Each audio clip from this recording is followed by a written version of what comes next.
Welcome into Basketball by Association. My name is Arky. Shea, that's Joel Cordes. Joel, stop talking. It's now or never for some teams. Joel, it's that week, man. It's the last week of the regular season. It is the last week of the season, which is kind of cool. It's a, turning point, beginning of a new era. We're about to get to the playoffs, turning of the page, whatever you want to call it. And this Arky Shea is episode 100, which in and of itself is a milestone accomplishment for this little show. And it's also a turning of the page because it means that after this, we start episode 101. And we can never really name for jersey numbers anymore, which is how we have been naming. That's been the convention for this show. And so I ask you, Arky Shea, I give you the choice. Would you like to celebrate our past and name one last episode after a jersey number? Of course, no player in NBA history has ever worn number 100 because this isn't basketball. However, plenty of players have worn the number 00 in history. Plenty. So we could go that route. Or we could, there's 49 players actually who have worn 00, which I was surprised at. I didn't think it was that common. Or we could go for number of playoff games played. There are only 2 players in NBA history who have ever played 100 even playoff games. So you can go with the Hall of Famer who wore 00, or you can go with one of the most fun players of the 90s who logged 100 career playoff games. I'm intrigued by the latter.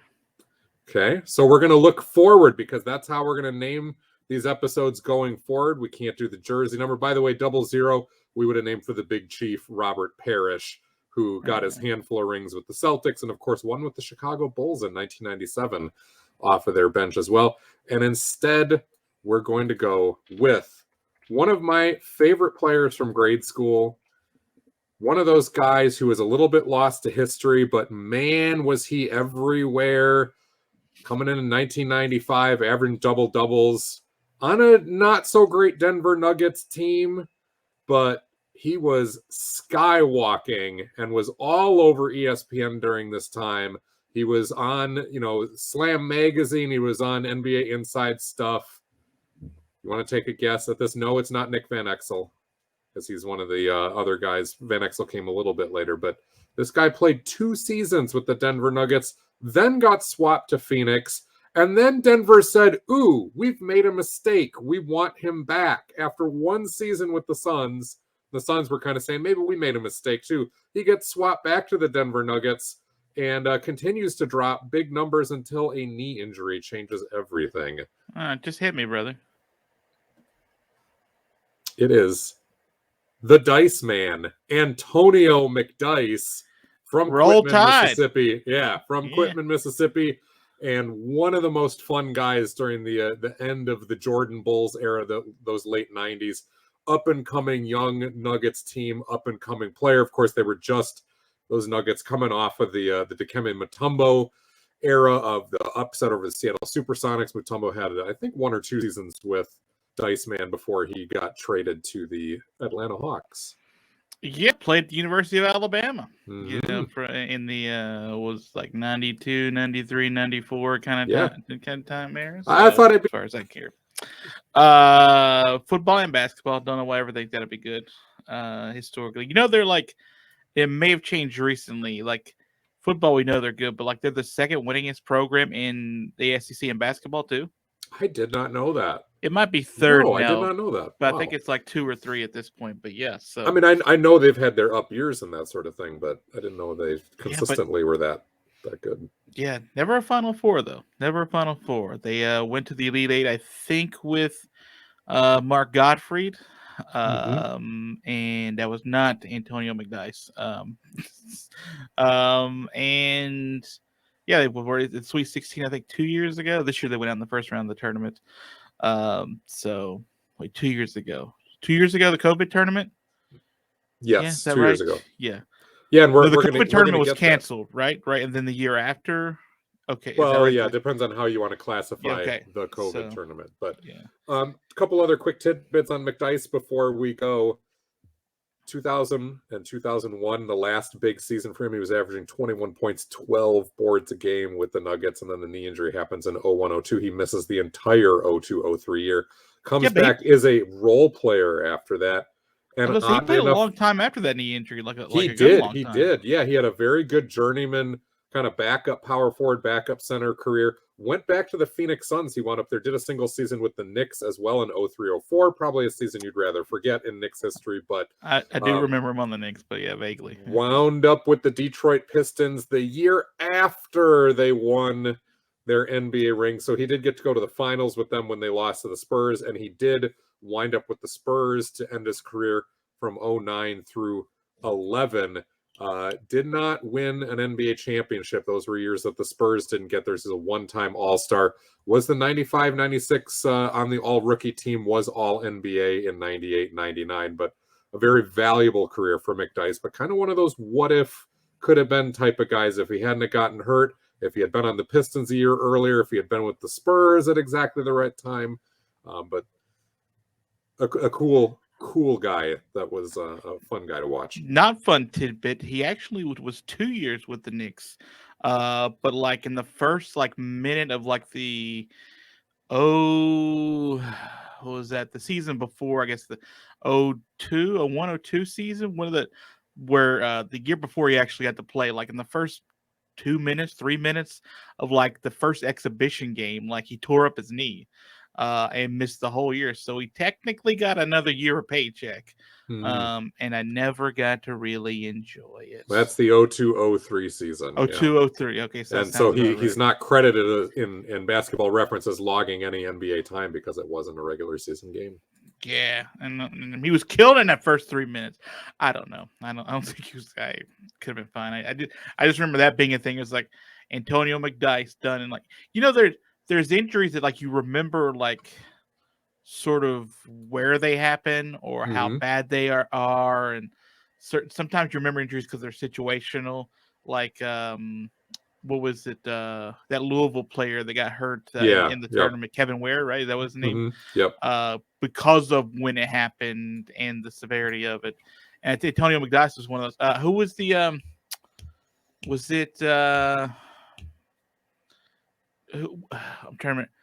So Gordon Hayward, right? Like in the first couple of, with the Celtics. Yeah, that you're like, you just got him, man. You just got him. There's some of these injuries you just remember just because of where they happened in the season, as opposed to sort of necessarily. I think it was his knee that messed up.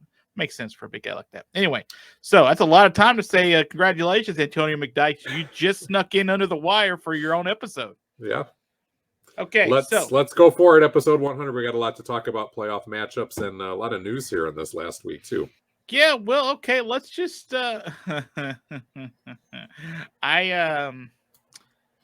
Okay, so let's just get this quickly out of the way. The Knicks were barely eliminated out of contention since we were last speaking out of the play-in. So now that that's out of the way, I guess we could talk about other things. Is there anything that's happening recently in basketball? No, I mean, it all seems pretty boring, to be honest with you.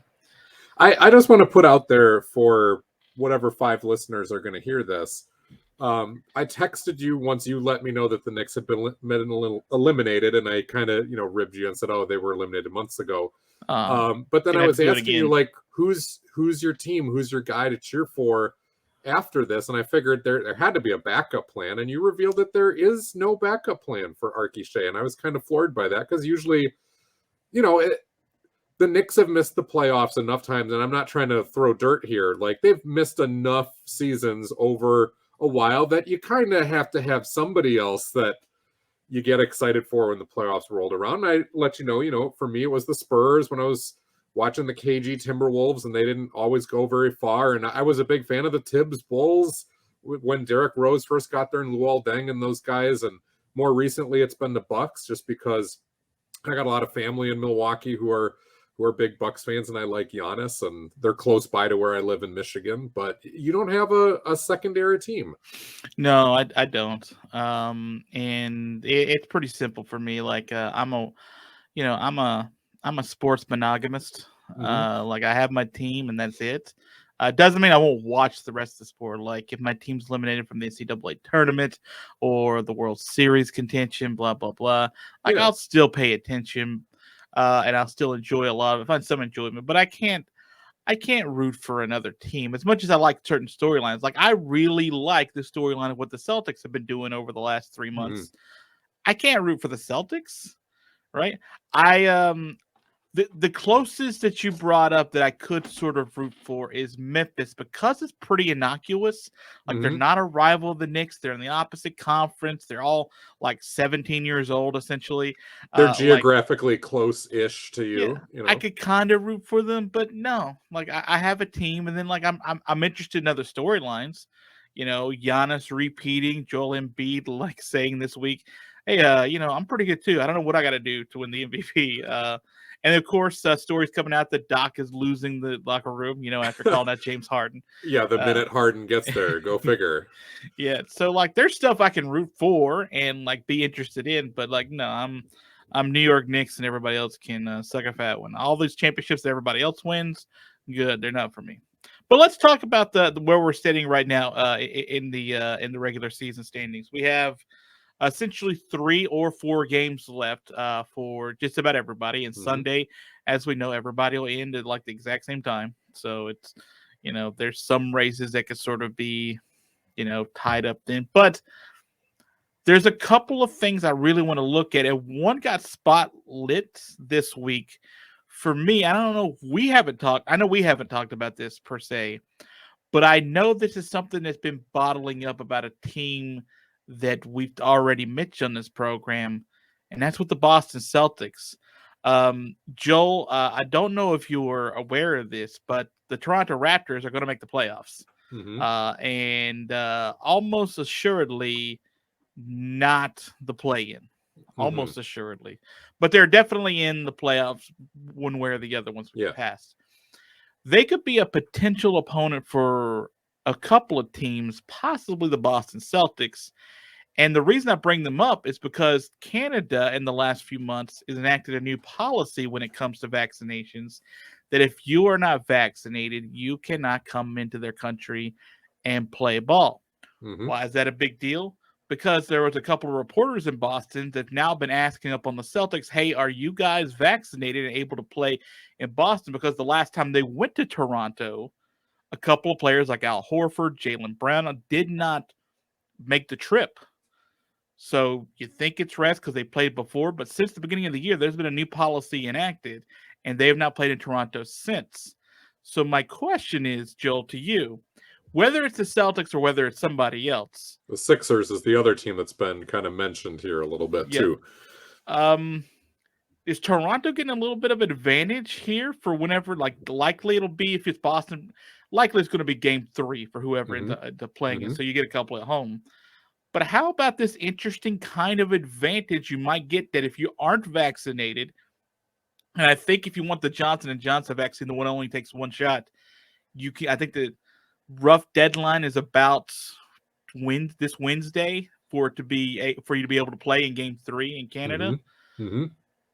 Joel, this is a sort of, we talked about Brooklyn all year, right? Brooklyn and New York this entire season. Ain't none of us talked about Toronto, and that could be a real stickler for Philadelphia or Boston. Yeah, I mean, it could be for Brooklyn as well if Toronto slides down into the play-in tournament and Fair, they but face Toronto's the Nets. been playing pretty well. But and then Kyrie can't go up there.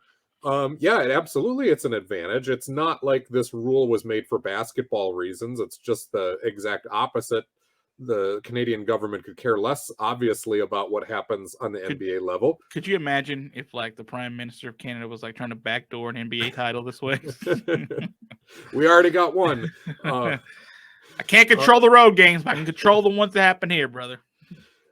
Yeah, in the Celtics case, it's a lot of speculation. And Brad Stevens, when asked about it, and Ime Udoka, the same thing, they haven't revealed who's vaccinated and who's not, because, of course, that's private information. They would be wrong to reveal that. But by them playing coy, it very much opens the door to speculation. And like you said, there's some tea leaves here that maybe there's a couple players who aren't if Al Horford is one of those guys. Chris Mannix mentioned those two names, I think. Mm-hmm. Maybe a third, I'm trying to think. But he did mention those two names when he did like a radio interview or a podcast interview last weekend, I think. So those are on the record from Chris Mannix's reporting and or what he's hearing. Yeah.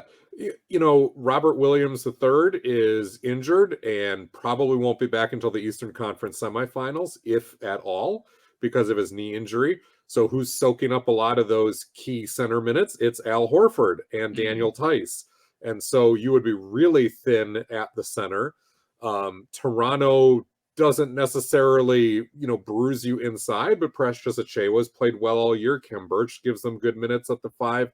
And then Pascal Siakam plays a lot at the 5, and they move. Toronto is a very fluid team. And that's really what's helped them so far is their interchangeability and the fact they got like 3 small forwards / power forwards out there at any given time, and they'll play big at the guards at different points too. So Boston, their defense has been linchpinned by Robert Williams inside. Al Horford's been a big part of that. You miss those two guys. And then on top of that, if you miss Jaylen Brown, who is probably your second best defender behind Marcus Smart, a very good defender, your second best player overall. So if you were down those two guys, that is a huge deal. If you're down even one of those two guys, that's a huge deal. Would one of those or both of those guys be willing to get vaccinated beforehand? We're speculating so much here. I don't know, but if they haven't gotten vaccinated up to this point, I wouldn't hold my breath either. And can you imagine if Toronto somehow upsets and wins that playoff series, hypothetically, if they face off against Boston or Philly and Celtics or Sixers are losing key guys, they upset, they win the playoff series, and then, of course, there'll be kind of a proverbial witch hunt to find out who wasn't vaccinated, and it won't be hard to figure out because it'll be the guys who didn't show up for games 3, 4, and potential 6. Would be pretty great. Like, who's not vaccinated? Well, let's see. There's 4 players here. Let's do a quick math. I will say this, that Al Horford, to his, I don't know if it's to credit, if we want to sort of keep trying to read tea leaves, he was asked last week if he was going to be ready for a potential series in Canada, and he just said, we'll be ready.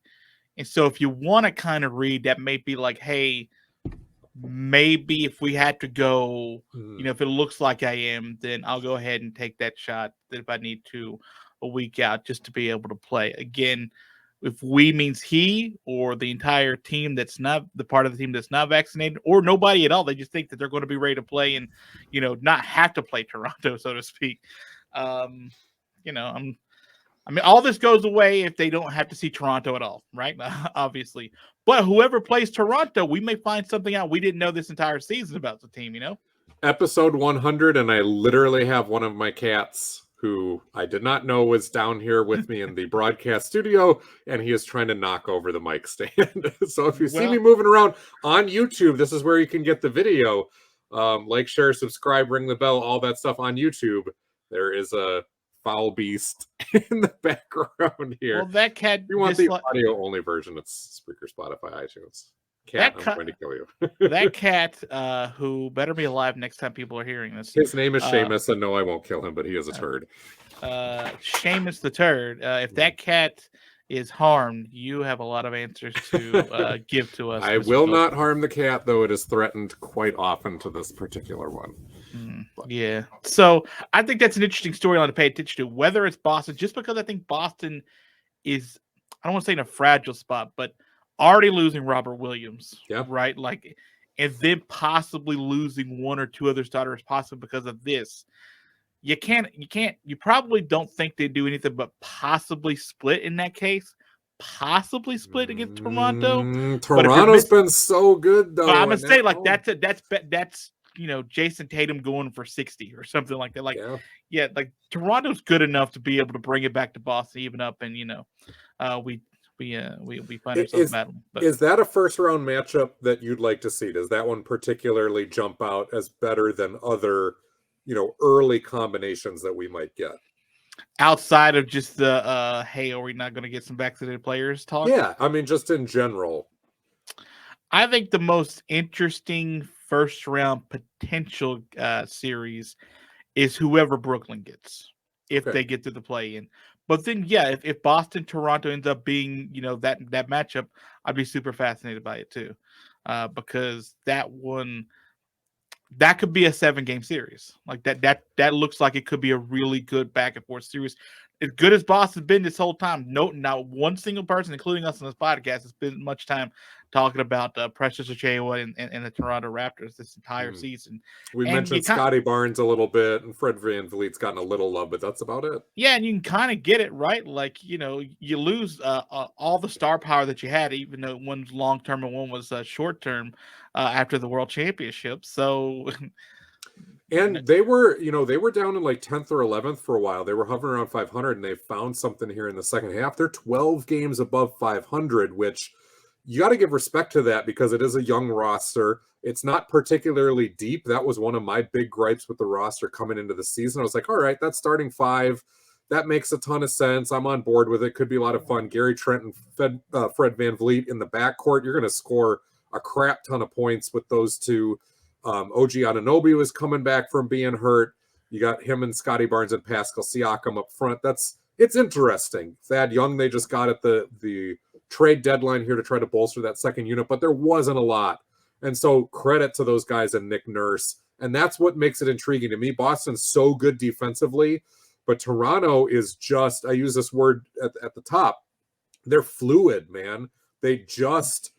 They're very malleable in what they do, and that's the perfect type of roster for Nick Nurse, who's been kind of one of the, mad scientist type of guys here at the NBA level. Like Eric Spoelstra, you think about when Toronto won the championship, he's thrown out crazy zones and a whole bunch of stuff that normally you only see in college, and you wouldn't dare run at the NBA level, except he dared to do it, and his guys actually executed it at an NBA level. And yes, Kawhi Leonard, yes, Kyle Lowry played huge roles. Siakam played huge roles in them winning that ring. But so did Nick Nurse, and the fact that he just outcoached a lot of people with the guys that he had to get them there. And the fact that Toronto has played their way up into the top 6, 12 games above 500, and has been dangerous enough that I don't think anybody really is looking forward to playing them in the first round. I don't think Toronto would be a major upset special against anybody right now, but it's not going to be an easy fight, and they're going to steal some games in a 7-game series. We talk about their malleability too. They got like 5 guys averaging 15 points or more. 2 of those dudes, Siakam and VanVleet are averaging like over 20. So like it doesn't have. There is no 1 or 2 guys to key in on all the time, and again, that's why I think this is such a sort of it would be a fascinating series. But Boston's got so many wing defenders. That's where I like this matchup with the Celtics if fully healthy, because they're one of the few teams out there that can just switch, and has been so good and so kind of on the same string defensively that Toronto probably causes them fewer problems than the Raptors do to a lot of other matchups, I think, potentially in a first round. But again, that changes if Jaylen Brown and Al Horford don't play. I don't want to spend a ton of time on this because we've talked about them a lot, but they are a huge storyline. The Lakers are 2 games out of the play-in tournament. They're on a 6-game losing streak. LeBron just sat out, and they're losing head-to-head matchups with the Pelicans, who are right in front of Joel. It's over for them, right? Like there's not enough time, and they haven't been good enough. And no matter what kind of game Russ has last night or yesterday afternoon, it was a really good game. It just wasn't enough against Denver. Like they just over and over again, either against decent or to good teams, they get blown out, or against teams that are close-ish to them as far as age and talent, they just don't have enough to get over the top. Can you fathom, just even wrap your mind around the fact that here we are with like a little over a week left to go, 4 games left to go. The Los Angeles Lakers are sitting in 11th place in the Western Conference, and the Brooklyn Nets are sitting in 10th in the Eastern Conference. Those were the proverbial picks for each conference, even though you and I did not take the Lakers. You and I did not like them, but we were both very comfortable with the idea of the Nets winning the East. And here they sit. Yeah, the Lakers, the white flag is just kind of being raised. I know Anthony Davis came back, but they lost with Anthony Davis and LeBron to the Pelicans, who, yes, they have CJ McCollum, and yes, Jonas Valanciunas is back, and Brandon Ingram is back from injury, but it's not a great Pelicans team. They're 10 games under 500 for a reason. No Zion all year. Ingram's crushing them. It's just and they were disrespecting LeBron. Like the Pels were disrespecting LeBron throughout that game. It's a white flag moment. This team, and in the press conference, Anthony Davis is talking. All my thoughts are about what could have been if we had been healthy. Well, you know what could have been if you were healthy? Instead of 31-47, you're probably something like 42-37 right now. You're a few games over 500 and you're play-in material, and you're probably sitting in 8th instead of the Clippers sitting there. But you're not better if fully healthy. You're not better than what Minnesota, Utah, Denver, or Dallas have been in those 4 through 7 teams. Like, we've seen them healthy enough to know that these major problems were there. The only thing I could agree with, if Davis was healthy throughout the entire year, they might have had enough. How many years are we going to say that? Yeah, if they had enough continuity to work on some of the problems, and maybe have 10 fingers to plug enough holes in the dam as the leak sprung, they might have had time to do that. But instead, they've literally been playing with 5 fingers, instead of 10 most of the season. So I get it, Anthony Davis, but it's not like this was not championship material when fully healthy, and we all saw that almost immediately. You know what's weird is that we're talking about this team as though they've been close, and they haven't been close. No. For a long time. It's just because it's a big market team and it's got a couple MVPs. And it had like 7 MVPs on it, And they're missing out on the play-in, not the whole tournament, the play-in. They're 16 below 500. Adam Silver created a tournament to try to get in like Zion Williamson 2 years ago, right? In the Pelicans. And now we can't bring in, super Los Angeles Lakers team right now because they can't get out of their own way. Joel, their next 4 games, none are against San Antonio, who's right ahead of them, and none are against New Orleans. And they're against like Golden State and Phoenix. And Denver. Yeah. Now, granted, Phoenix is probably going to rest some people because they're into late season rest mode here as they gear up for the playoffs. But how cathartic and ironic is it that the Suns, who on their way last year to making the NBA Finals, kind of kicked off their postseason run by just kicking the crap out of the Lakers. And it was one of those like, oh, okay, this team is here. Let's see what they can do. And the Lakers, who we all had kind of penciled in as these huge favorites, okay, this might be the end of the era for them. And the Suns get to play them on Tuesday. And they might be kind of one of the final nails in the coffin here of, as you said, the Lakers not even making the play-in, and certainly that being an end of an era. We talk about like first round matchups. It would be fun. It's not going to happen if the Lakers kind of, somehow made it into the play-in tournament and then made it out of the play-in tournament. And you got a Lakers-Suns matchup in the first round, and the Suns then absolutely get to not only put the nail in the coffin, but throw the coffin overboard, into the ocean. But I don't think the Lakers can even muster up enough cohesion and self-respect at this point to allow themselves to get slaughtered in the first round. I kind of wonder whether LeBron's he's done this before. The injuries are here, the age is here, but a lot of guys are kind of like ducking their head, and maybe they don't want to get into the play-in tournament and prolong the agony. Well, let me ask you, let me just throw this out there to you, and then we can sort of move on. Let's say we just dropped the Spurs, because that's the team right in front of them, and let's say they did make the play-in. Mm-hmm. You're playing Minnesota right now. At some point. Yeah. Joel, yeah. You like the Lakers shot? No, absolutely not. I mean, the Wolves are flawed, but they're young, they're athletic, and they really go after people and have taken like a sick pleasure in embarrassing teams this year.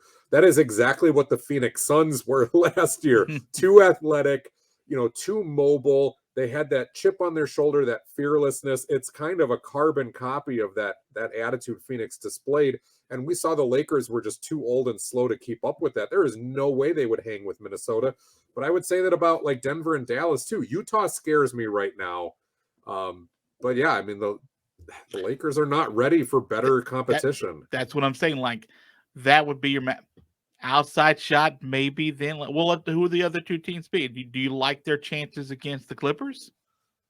The Lakers' chances against the Clippers? Yeah, the Lakers. The Lakers have a very punchable chance against the Clippers, and the same against the Pelicans. Yeah, the same against the Pelicans, who I know have played really well and have played so much better here down the stretch to even get to this point. I like the neither of those more, yeah. Neither of those two teams, I think, are talented enough to overcome or to be clear favorites against the Lakers. The Lakers are flawed, but those teams are flawed too. Somebody like Minnesota or Denver or Dallas has a lot of talent on those rosters. I would make all three of those teams favorites against the Lakers. I think I'm with you. I think the Lakers are just done with this season. I think this is a white flag. I think that's what I'm seeing too. Even if you do get in, like if someone slips up, like they're not going to go on a 4-game winning streak to end the season. So like they're going to have to backdoor their way in somehow. If that happens, maybe they win 2 of 2 and San Antonio loses all 4 of their remaining games, perhaps, maybe. But even saying no, there's nobody ahead of them that would make the play-in tournament that I would like the Lakers playing chances right now. And I read a lot of in body language, man. Exactly. That team just feels like this season everything has gone wrong. Injuries, people talking out of turn, LeBron calling out the team. People have been questioning management this entire season and the head coach Frank Vogel this entire year. The Westbrook drama, this just needs to be over. Like this season, just for them, needs to be over. And even if they do get in, I don't like them in a 1-game scenario against anybody. The Los Angeles Lakers are currently 2.5 games ahead of the Sacramento Kings. They're 4 games ahead of the Portland Trail Blazers. And the Kings blew it up. Yeah, well, and the Kings tried to win and still kinged. And the Blazers haven't been interested in winning a game in 3 months. Like, they're clearly tanking. Right. Okay, Joel. Also, since we last spoke, the Miami Heat regained some of their footing. They're back up by a couple of games up in first. They seem to figure out that post-game dinner that they were fighting about last week. So let's sort of reestablish where we're at right now. In the East, right now with 4 games to go, 3 or 4, depending on who you are. Miami's got 3, for example. Miami, Boston, Milwaukee, Philly. Those teams have clinched. Chicago, Toronto, then Cleveland, Atlanta, Charlotte, Brooklyn, and just barely the Knicks were eliminated. Just barely. So let's talk about the East real quick. Playoff matchups that you would be super fascinated to see. What is a doable sort of semi-dream matchup for you in the first round right now? And we can even go past the play-in, who you think would win the play-in. In the play-in tournament, I want to see the Nets and the Hawks at some point, because I want to see Trey versus Durant. I want to see Kyrie involved in that. The Hawks have been so disappointing this year. The Nets have both been disappointing, and yet both seem eminently talented enough yet to not only get out of the play-in tournament, but as you've said, be kind of dangerous as a 7th or 8th seed to their opponents. That's what's so different about those two teams, especially Brooklyn, than the Lakers. Like, you can see them, because of how they're set up, just flipping, I don't want to say a switch, but kind of figuring it out enough a little bit, getting a little bit of a run, and then start feeling themselves. Yeah, absolutely. And Charlotte's had a lot of injuries, and they've been shallow all year. It's a really fun team. They still feel like they're a couple years away. They're putting it together. LaMelo's great, but Gordon Hayward was hurt again. They were running like 7 players deep all year. We had said that was a problem. Cleveland was so good through most of the season, and the injuries have caught up. Youth has maybe caught up. They've tightened up down the stretch. That happens to young teams like this. I don't think either Cleveland or Charlotte really captures the imagination. Some of it is the star power issue. Some of it is just the inconsistency with which they've played. And then getting out of the play-in tournament, a Brooklyn-Milwaukee matchup in the first round, the Bucks would have to be scratching their heads going, wait a minute, we just dispatched you guys to get to the finals last year, and we got to see you in the first round. Like, that's dangerous. It is. I don't think Miami wants to see Brooklyn in the first round. Miami's got their question marks, but no one does, right?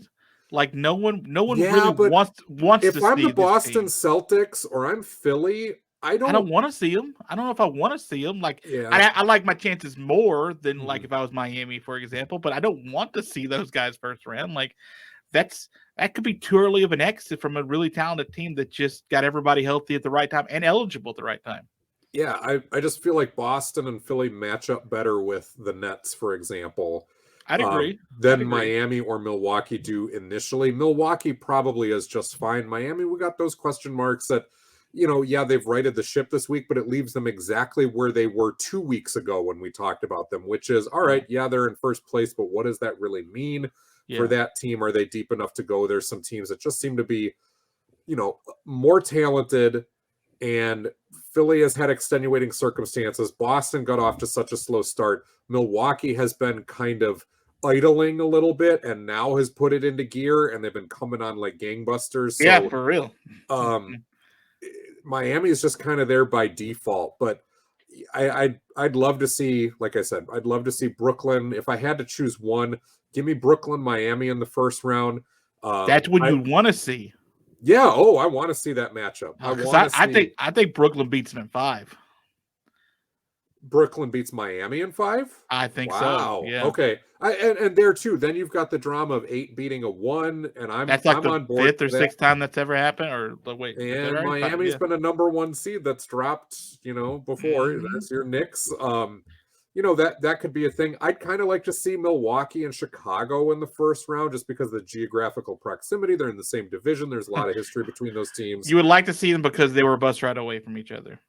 Exactly. I mean, it's real close. They're just down I-94 from each other, literally. So those would be fun. If Atlanta gets in, I don't really have a matchup for them in the Eastern Conference. We can talk Western Conference matchups if you want here. But yeah, I was just going to add what I would sort of be most interested by. Like, again, my most interesting is anybody against Toronto, because we sort of get to find out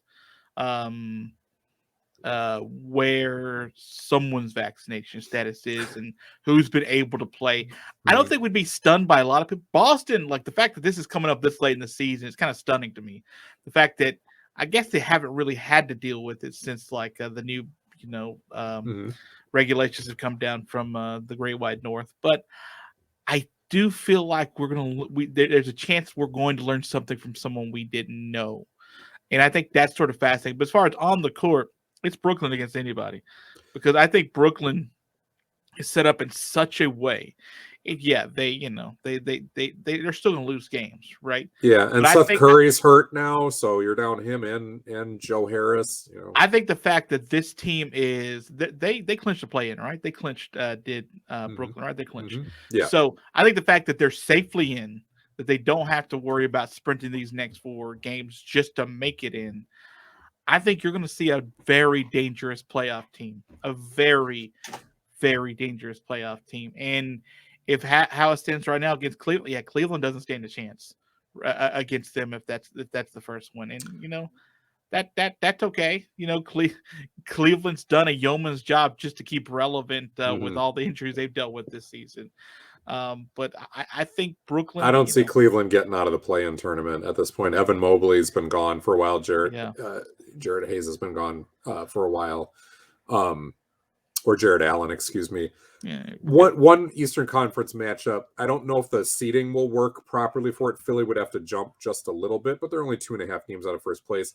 A Philly-Atlanta rematch would be a lot of fun. Now, granted, last time we saw it, that was Ben Simmons under the basket not doing his thing, and Ben Simmons isn't there anymore, but that was a really good playoff series. I'd be up for it again. I'm looking that they're separated by 7 games, trying to see how much they could move up above Cleveland and sort of have a shot at that 7 and then win whoever ends up getting the 10. Where Charlotte and Brooklyn are both tied. Okay, so there's a shot at that. Okay, let's look at the West. The West, as we set up for the last week of the season, number 1, no shocker, Phoenix. did Golden State? It's not from a tip to tail. Like the Golden State led at some point this season. They were first, and then Phoenix sort of stayed ahead. Mm-hmm. Then Memphis, Golden State, Dallas. You know what's so fun about Golden State? I was watching them against Phoenix. Was it Thursday night, Friday night, or whatever it was? And like Phoenix goes up on Golden State like 13-2 or something, right? And Steve Kerr calls a timeout, and then within 3 minutes it's 14-13 or something like that. And you're like, wow, yeah, you forget how quickly they can sort of turn things around and turn things on. And with Andre Drummond, not Andre Drummond. Who am I missing? Who just came back for them? Michigan State. No, Klay Thompson, Draymond Green back. Draymond Green, yeah, not Andre Drummond, Draymond Green, yeah. So, and with it, like it just difference makers all the way around the court. Anyway. That said, I mean, you talk about needing to turn it around. They're 3-7 in their last 10. They've been dropping a lot of games. The mojo hasn't been right. Steph Curry is out until the playoffs, so that means he's going to have to come back and rehab. You do not have. They're a little off. They're no definitely James off. Wiseman coming through that door, and even if he does, he's not going to be in the rotation. So they've been off for a little bit. Yeah, and they've dropped second place now very squarely to the Memphis Grizzlies. So Golden State in that first round, it's going to be a fun matchup no matter who they play in the 3-6 spot. I don't think Dallas is going to catch Golden State, but you never know. But a 3-6 spot means they're probably facing Dallas, Denver, Minnesota, or Utah. Utah is the weak link out of those four right now because the Jazz have been dropping games. They've been dropping games where they led by 20 points, like in the fourth quarter multiple times. We're back to, does Donovan Mitchell and Rudy Gobert actually like each other? It doesn't seem like it. Seems like they're kind of sick of each other again, which this might be the last time we see that as a duo. There could be some changes coming in the offseason here, especially when, you've got Dwayne Wade as part of the ownership / management there now, and new owner, and they seem to have been a little bit more active, a little more open. Utah was a team that prior to this never made changes. So that could be coming, but yeah, Golden State. I would like to see probably Golden State and Denver. Before you do that one, I want to ask who you would want to see as a Minnesota Timberwolves fan, because it's Phoenix, Memphis, Golden State, Dallas, as you mentioned, then Denver, Utah, mini that starts the play-in tournament, Los Angeles, the good one right now, and the Pelicans and San Antonio. So. Who do I want to see in the play-in, or who do I want to see in the actual, provided they get out of the playoff? I'm going to clarify, baby. I'm going to clarify. All right. Mini is only a game and a half back of being firmly in the tournament, being a 6 seed. And that is completely possible with the way Utah is playing right now, that Minnesota is able to grab that 6 seed. If that's the case, you're looking at Golden State, possibly Dallas. If it's that way, so let's just say you make the regular tournament first, you're safely in. Who would you rather see for Minnesota, Dallas or Golden State? I probably still want to see Dallas. Minnesota has played well off and on against them, so they beat Dallas on. What was it? Friday, on March 25th. They lost to them 4 nights earlier. Earlier in the season, looking through the game log, they split on a back-to-back with them in December. So they're 2-2 against Dallas. Denver, they did win the season series, so it's actually the Nuggets or the Jazz who I would rather see. I don't think they're going to get to see Utah with the way that seeding works out. Golden State, on the other hand, they lost to them in November at the very, very beginning of the year, and Minnesota wasn't playing particularly well yet at that point. They beat Golden State by 20 in January. They lost to them by 9 at the end of January. But if you get Golden State, this is probably the best time to get them is right out of the gate, right? Yeah, because Steph is coming back, yeah, doing his thing. I would still, though, I'd rather see Dallas, just because Golden State with the championship acumen, the fact that Steph will likely be back, they just have more weapons. They're deeper. Dallas is a much better defensive team under Jason Kidd. We got to give kudos to that, because they were a bad defensive team the last few years under Rick Carlisle, and all of a sudden they've really changed their MO. But they're still Luka is brilliant, but they're still kind of predictable in what they run offensively.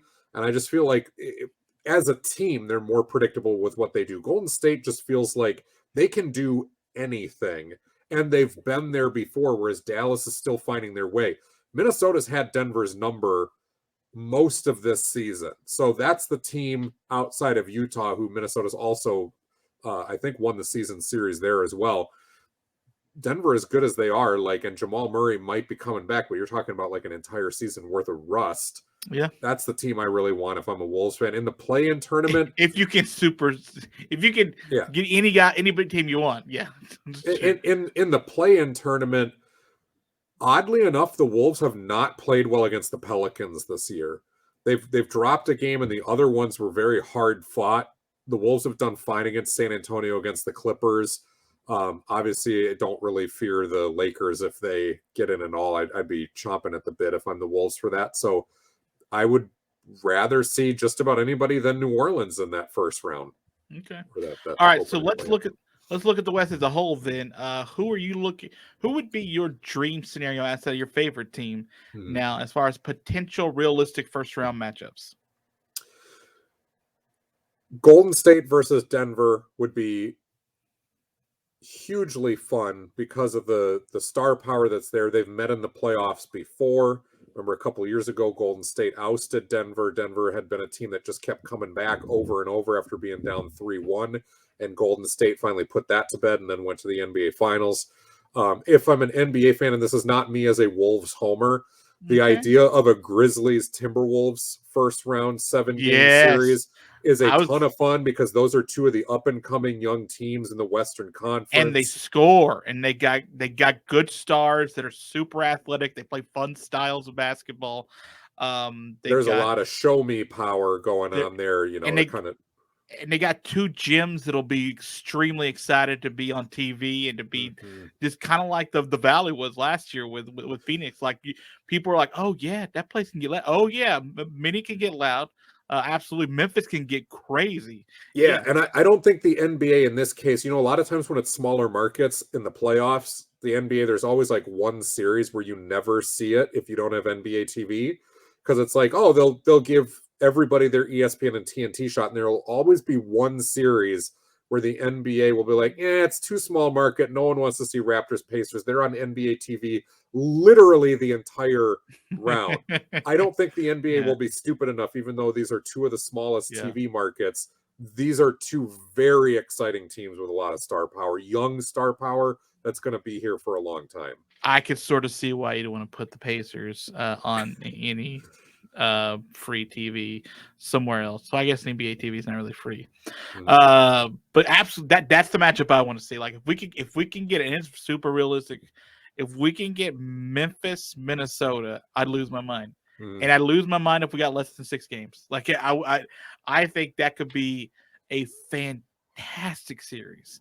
Like a series that, like, whoever wins that, like, I don't know how far they go, especially Memphis. Like, we always talk about how youth has to lose first before they can sort of go all the way. And that kind of got a little debunked by Phoenix, but Phoenix has some really important veterans on that team last year.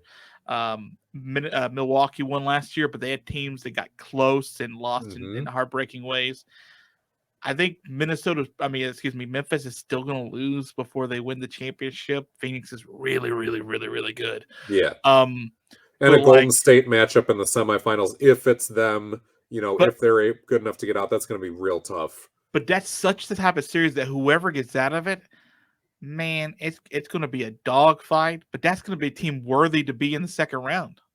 And I feel the same way if we get the 4-5 matchup, which is how this is trending. I want to see Golden State and Denver in the first round, but most likely we're going to get Dallas, Denver instead. And there we've got 2 MVP candidates and 2 teams that now have done it. Whereas Memphis, you're talking about like climbing the ladder. Denver and Dallas have been on the ladder for a few seasons here and have had some really big playoff series. The Mavericks have had their rounds against the Clippers a couple of times, and Denver has had those shots against Golden State. They had their shot against the Lakers in the play-in tournament 2 years ago as well. And it might have been the Lakers actually when the Nuggets. It was the Lakers. The Nuggets kept coming back from 3-1, and it was the Lakers that ousted them. So I mixed that up early. But they've been around. There's a lot on the line for those two teams, and that's going to be a dogfight in the first round as well. Yeah, I think it's for me, it's a no-brainer. The West probably, if this shakes out, have the best first-round matchups, and then we'll just sort of see who's left out there because the star power out of the East is still going to be pretty high, and in the West, I don't know. I think by the time we get to the second round of the East and the West, we'll have a ton of stars still playing, a ton of. And last year, remember, we lost so many stars, and like right before the playoffs, early in the playoffs, like. We're going to have glitz and glamour just without the 71-year-old LeBron James, And that's really, if you think about it, like as far as superstars are out there, like, that's the only one that we're going to be missing, him and Tom Thibodeau. I do want to point out just how long the NBA season is, and a lot of people have pointed this out about the playoffs too, that despite the upsets, despite the ups and downs, what often tends to happen is the NBA universe rights itself by the end of the regular season, by the end of the playoffs. But let's talk about the regular season in general. Chicago was an upstart. Washington was an upstart. Cleveland was an upstart. They all captured the imagination for their time in the sun. None of those teams are top four anymore, even though they had been for sizable periods of time. Brooklyn was supposed to be up in the top four, and yes, that's a major disappointment. Atlanta was supposed to be sniffing that. But Miami, Milwaukee, Philly, were all going to be up in that conversation, and we knew that. Boston was a wild card, so they feel a little bit out of place in the same way that you look in the Western Conference. And I was choosing the Memphis Grizzlies to win their division, which proverbially would have given them a top four seed. But not a lot of other people were saying, oh, yeah, that's going to be a team that's up there. So like Boston, Memphis or also as hot as they've been, too. Like when the stretch they went on just like put them into like a stratosphere that nobody was on at that time during that like 3 weeks, 4 week, 5 week stretch. Memphis is a surprise at 2. We'll give them that. And in doing so, they've got their polar opposite, which is the Lakers, who have been such a surprise, a negative surprise, a disappointment. They're potentially out of the playoff. But Golden State, Dallas, Phoenix, and the top 4, those were all teams that, conceivably could be there. Denver was maybe supposed to be a little bit higher. Utah could have been a little bit higher. But Denver and Utah have not kind of captured the imagination in that way.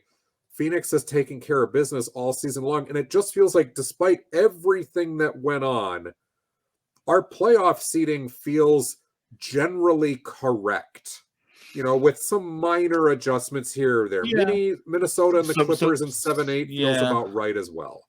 Some injuries here or there, some super young teams you didn't kind of expect to be that good. Like I think people would have seen, I don't think people would have thought Memphis to be this good, this young, and this high up in the standings, like where they're a clear number 2 in the West. And winning so many games without Ja Morant this year. Let's not they're like what, 21-2 without him, 21-3 or something like it's ridiculous. Trade them. They're obviously better without him. Yeah, I mean, come on, save yourself the money, guys. Come on, get some Tyus Jones time, baby. You have another 14-year-old you can bring up. Like, good Corey. That team is so young, man. Like every time I see like a new guy doing a post game because they won a press conference or not press conference, just on the court interview, I'm like, who are you? Like, how do you have facial hair already? Like, it doesn't make sense. Like, I don't understand any of this. Like, listen, they have that whole next man up mentality.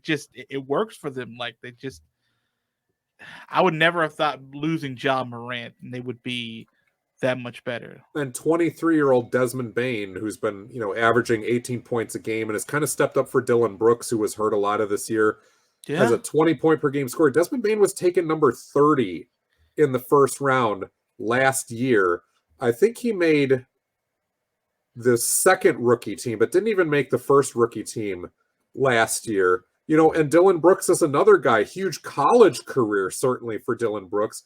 But prior to him being injured last year, he was kind of their second wheel 20-point per game scorer. And now between him and Ja and Desmond Bain, you got 3 different guards / wings who can easily cook a 20 burger on you any night. And that's not counting then Jaren Jackson, who certainly can score the basketball from different levels. Dylan Brooks was second round, 45th pick overall, and was traded from Houston on draft night to these Memphis Grizzlies. So you talk about young players. It's not as if it was a bunch of high lottery picks. Jaren Jackson was taken 4th by the Grizzlies in 2018, so he's up there. But Ja Morant was, he was a big swing for them to take him at 2, a guy out of Murray State where, those small college guys, Damian Lillard has kind of paved the way where it's okay to do that, but there was still question marks about whether Ja Morant was. Well, yeah, people were talking like that. That. That was what it was, Zion or right behind it was like it was Zion or LaMelo mainly. Like a lot of people were talking about. LaMelo was Anthony Edwards. Oh, sorry, Anthony Edwards. My bad. It was John. It was John Zion. Yeah. 20. It was Zion. Who else was in that draft? That was that's RJ Barrett. That's my guy. Yeah. So let me just say this about Desmond Bain real quick, and then we can go. You mentioned the 30th picked up by the Celtics, and then he was traded to Memphis, and then he was all rookie second team after his first year. Highest 3-point field goal percentage in a rookie season since Steph and Tyrese Halliburton were the winners of the Clorox Clutch Challenge at the NBA All-Star Weekend. I should add that to his resume, sir. Sure he did. I'm sure it's a very clean award. Put some spec, especially after the COVID stuff. That makes sense. Put some spec on the TCU Horned Frog Desmond Bain. He's TCU, right? I think it's TCU. Doesn't matter. Let me go check that. I think right. That might be right. He is, yeah, he's a TCU guy. Yep. Horned Frogs. I don't know what sound they make. Ribbit horned, evil horn, right? Yeah. Ribbit. All right, Joe. Away from the Clorox. Well, that's bad for them. I think. I don't know. I haven't tried it, but now that I'm eager to try I'm going to get so many messages from PETA after threatening to kill the cat and bleaching the frogs and What would you like to murder any other fluffy animals that we like while we're at it? How do you feel on puppies? Would you like them drowned and choked? I mean, not on camera, but no, I'm kidding. Right. I love puppies. I love dogs. I love cats. I'm clipping out the I love part, but that's cool. Joel, that's going to do it for us. Would you say goodbye to the good people as we get next time we talk? We'll have playoff matchups. Baby. Next time we talk, it'll be a new era, episode 101, because this is episode 100 in the books, the extravaganza. The Antonio McDyess episode. The Antonio McDyess extravaganza, the AME, baby. Antonio McDyess extravaganza. Hey, AD, I hope we did you proud, sir. You're the real AD, not Anthony Davis. Sorry, Anthony Davis. YouTube, Spotify, Spreaker, iTunes, that's where you can find the show, depending on whether you want the video or the audio, respectively. Thanks to everybody for being with us through 100 episodes. It's really cool. I think Antonio McDyess stayed way healthier than Anthony Davis has so far in his career. I'm going to say... We should check that as far as games missed. Have we seen have we seen Anthony Davis play ever? Actually, now I'm thinking about it, have we ever seen him play? I think I saw him win a game or two, maybe even a title at Kentucky, and that was it. I will look this up about games missed, and we'll do that as a teaser coming back, because you might be right. Maybe Davis has missed more, and McDyess did play essentially 15 seasons, although one of those was missed in entirety with the knee injury, but. We'll have to check that out. And Arky, I just want to say thank you for doing 100 episodes with me so far. It's been a lot of fun, man. Thank you, Joel. It has been a lot of fun. I am praying for your cat not to be murdered while we were gone. He'll be fine, because he got the message and stopped jumping up here trying to knock over the mic stand. Listen, if Seamus, you show me Seamus next time we record, or I write. All right. That's a deal. All right. See you.